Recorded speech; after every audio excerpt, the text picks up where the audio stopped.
Good morning, everybody. The Senate just passed overwhelmingly a major acquisition reform bill, the first one in perhaps 20 years. It's very much needed. Our cost overruns are tens of billions of dollars a year, are draining our defense dollars and taking them away from other needed purposes.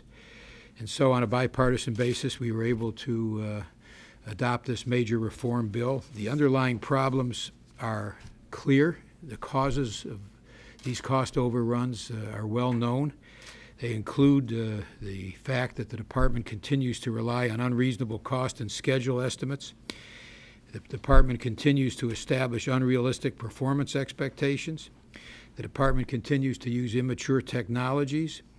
The department continues to adopt costly changes to program requirements and production quantities, and the funding levels right in the middle of ongoing programs. So the underlying problems here, the causes of these cost overruns, are fairly well known. But we've lacked is the discipline. We've lacked with somebody with clout inside the system who can put an end to or reduce significantly these cost overruns. And that means that perhaps the most significant part of our bill, and there's many significant provisions, but perhaps the most important one is the creation of a director of independent cost assessment to bring some real discipline to the department's cost estimating process. This is a director who will report directly to the Secretary of Defense. It won't have to go through 2 layers of bureaucracy the way the current cost assessment operation works. This is a new director that will be subject to confirmation by the Senate. In addition to adopting and creating this new Director of Independent Cost Assessment, we put some teeth in the so-called non-McCurdy provisions of law. We add some tough new requirements for failing systems. McCurdy was intended to put some discipline in this system. It doesn't work well.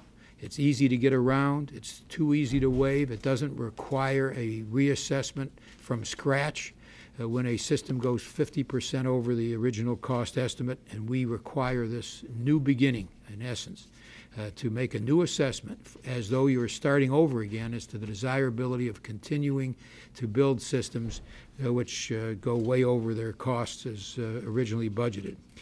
Finally, our bill will address some inherent conflicts of interest which exist in many programs today, and that conflict exists when a contractor hired to give us an independent assessment of an acquisition program is also the same contractor participating in the development or the construction side of the same program.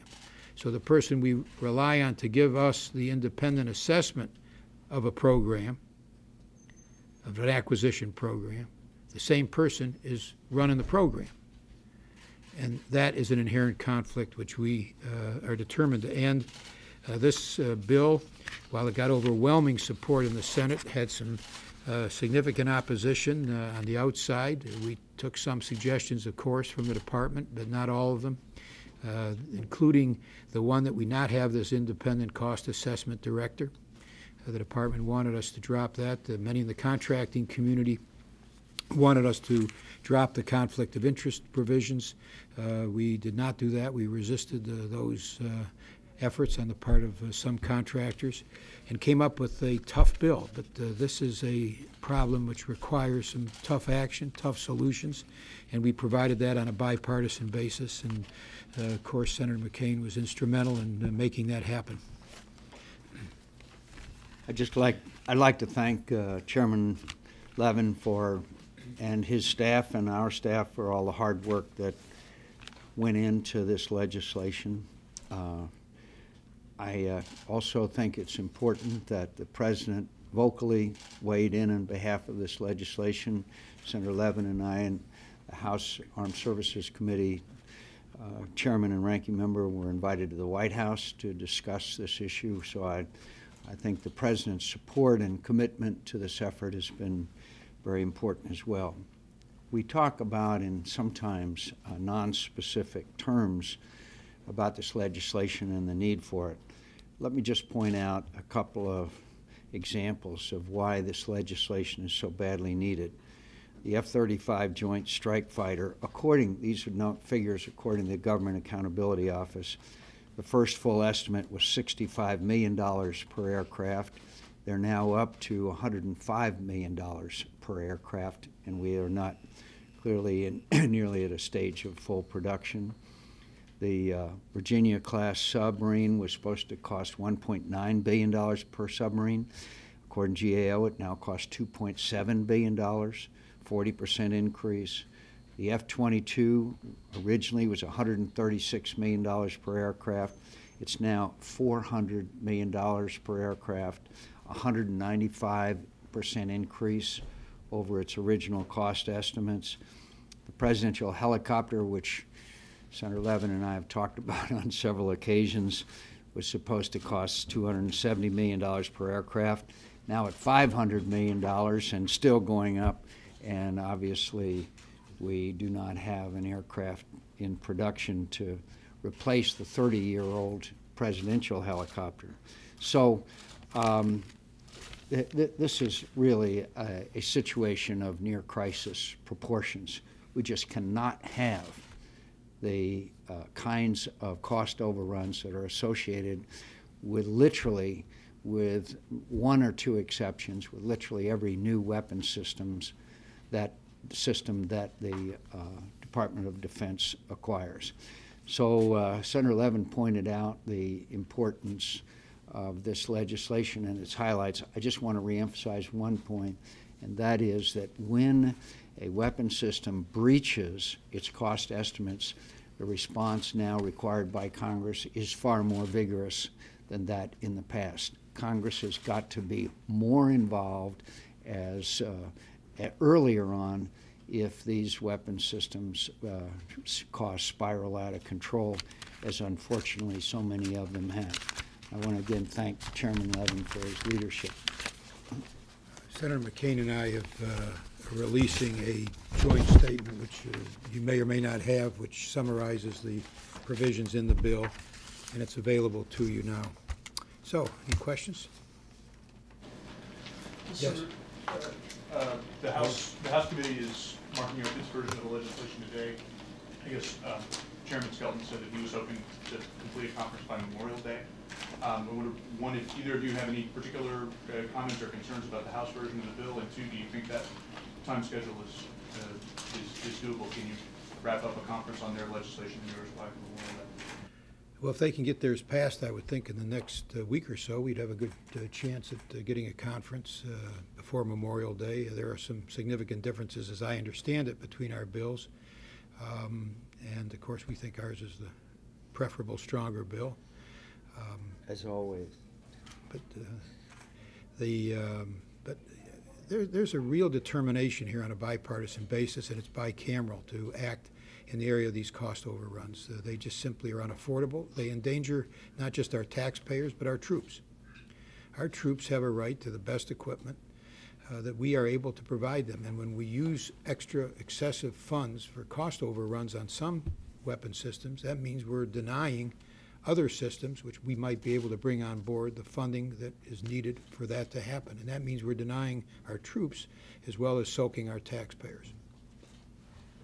Yes?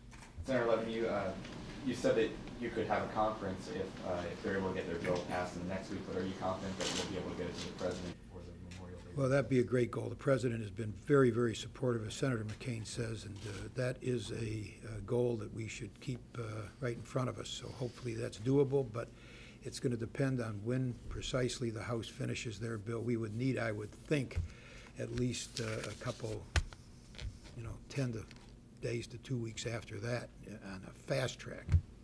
Do you foresee that the placement of the CAG might be a major sticking point between the House and the Senate during conference? If they do not have an independent cost assessment director, yes, it's a major advance in our bill.